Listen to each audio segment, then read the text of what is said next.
walking away from her home back to the main road. Several people stopped to try and help her. A nearby park was searched meticulously by police over the weeks that followed. Experts trawled waterways, searching for clues.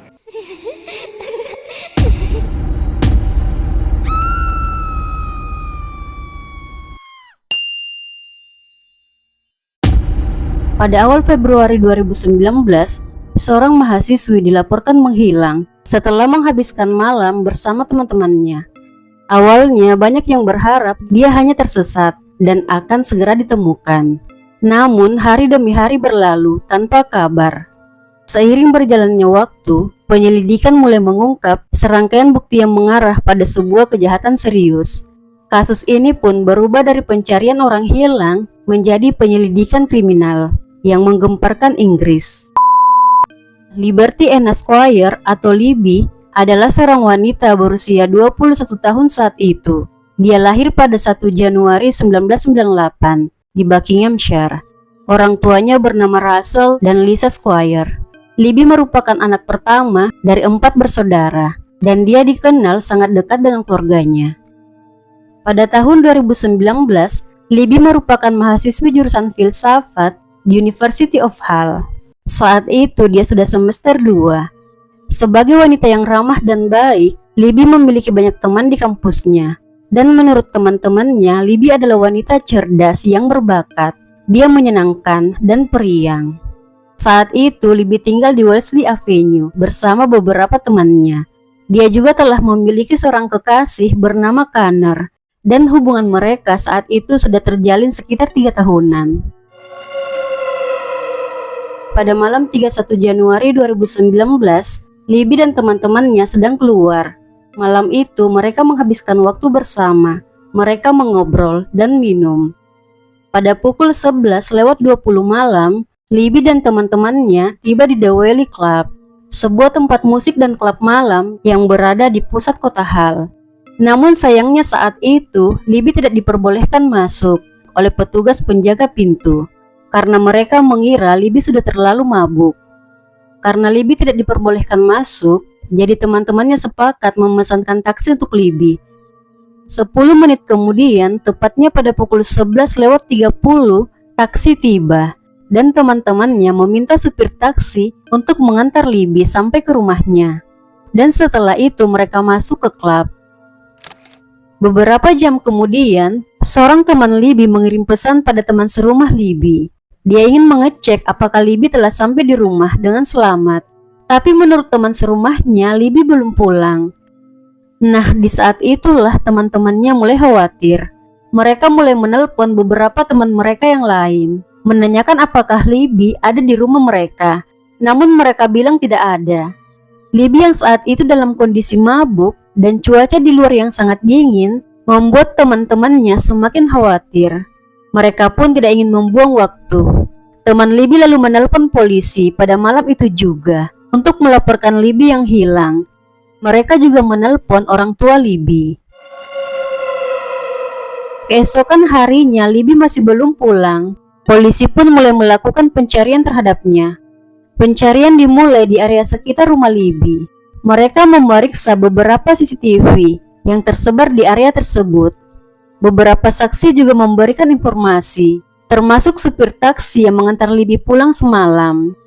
Menurut supir taksi, dia menurunkan Libby di sekitar rumahnya, dan dia juga melihat Libby berjalan ke arah pintu rumahnya. Dan setelah itu, dia tidak tahu lagi apa yang dilakukan Libby.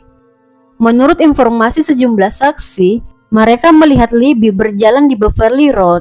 Jaraknya itu sekitar setengah mil dari rumahnya. Saat itu dia menangis terisak.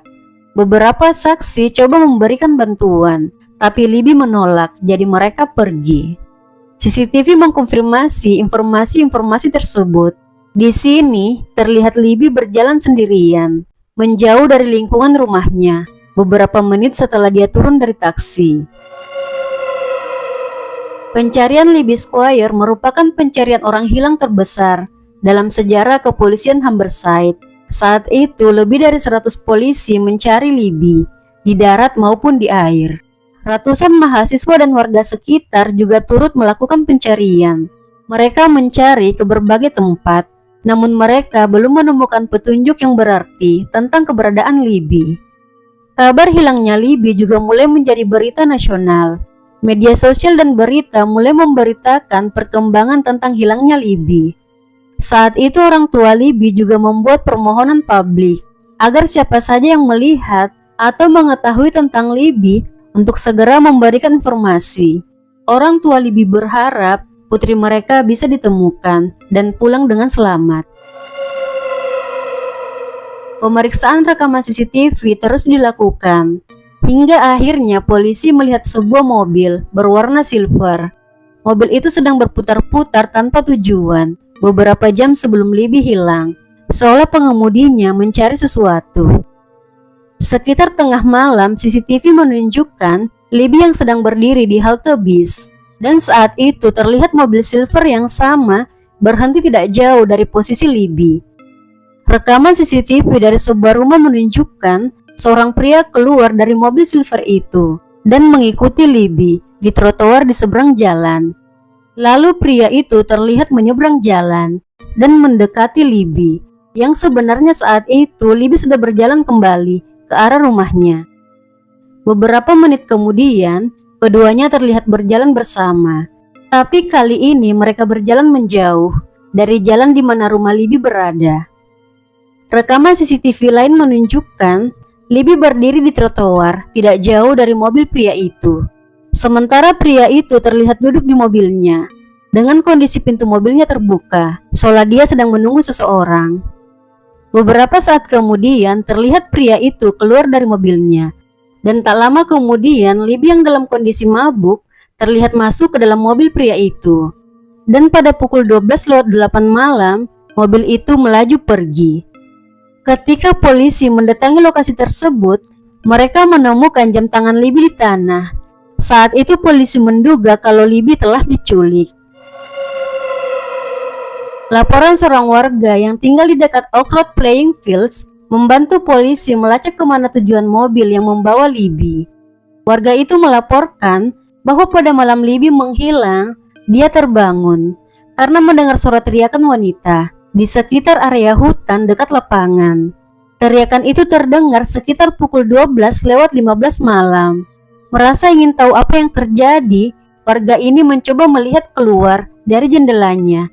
Dan saat itu dia melihat seorang pria bergegas menuju sebuah mobil. Pengecekan CCTV yang ada di area tersebut menunjukkan mobil silver yang sama masuk ke area lapangan sekitar pukul 12:11 malam. Hanya berselang beberapa menit sebelum terdengarnya teriakan wanita. Dan malam itu mobil itu terlihat masuk ke lapangan sebanyak 2 kali. Pelacakan terhadap mobil itu pun segera dilakukan. Laporan dari 2 orang wanita menjadi petunjuk penting bagi pihak kepolisian. Karena dari laporan ini, terduga pelaku yang menculik Libby akhirnya bisa diidentifikasi.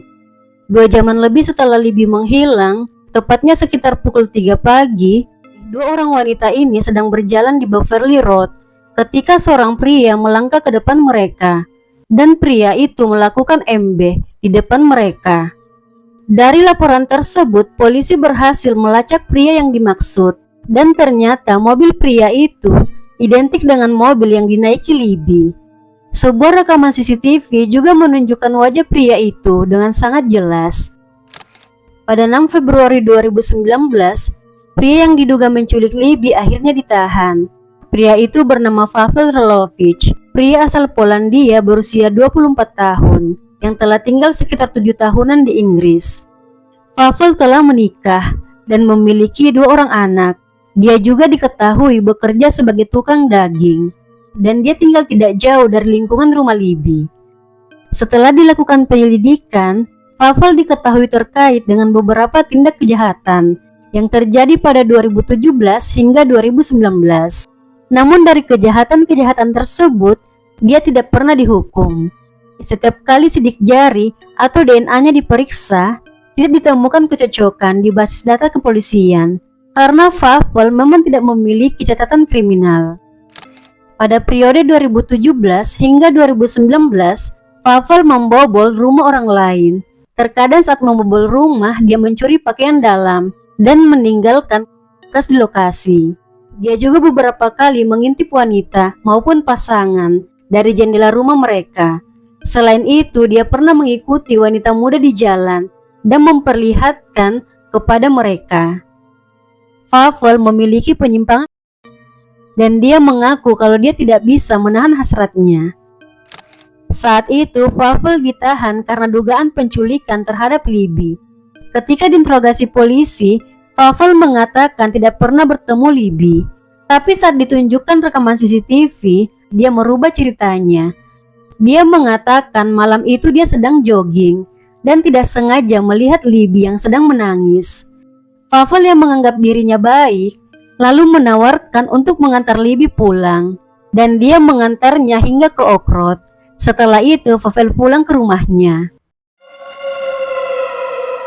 7 minggu setelah Libby menghilang, tepatnya pada 20 Maret 2019, seorang nelayan menemukan jasad yang telah mengalami dekomposisi di muara Sungai Humber. Jasad itu mengambang di air, dan setelah dilakukan pemeriksaan, jasad itu dipastikan sebagai Libby Squire. Hasil pemeriksaan forensik menunjukkan kalau Libby telah mengalami sebelum diakhiri, karena ditemukan DNA Fafel di dalam dan di luar tubuhnya. Penyebab kematiannya tidak bisa dipastikan karena kondisi jasad Libby yang telah mengalami dekomposisi yang parah. Polisi meyakini setelah Libby masuk ke mobil pelaku, dia dibawa ke area lapangan.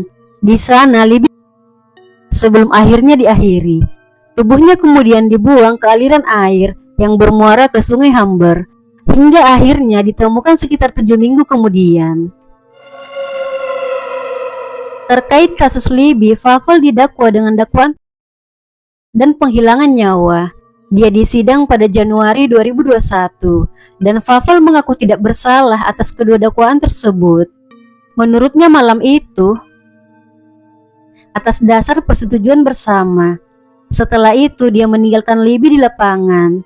Namun pengakuan Fafel bertentangan dengan bukti-bukti yang ditemukan polisi. Pada Februari 2021, berdasarkan bukti DNA, bukti CCTV, data GPS mobil, riwayat perjalanan, dan bukti forensik lainnya, Pavel Relovich akhirnya dinyatakan bersalah atas kedua dakwaan tersebut. Pavel dijatuhi hukuman penjara seumur hidup dengan kemungkinan pembebasan bersyarat setelah menjalani minimal 27 tahun hukumannya.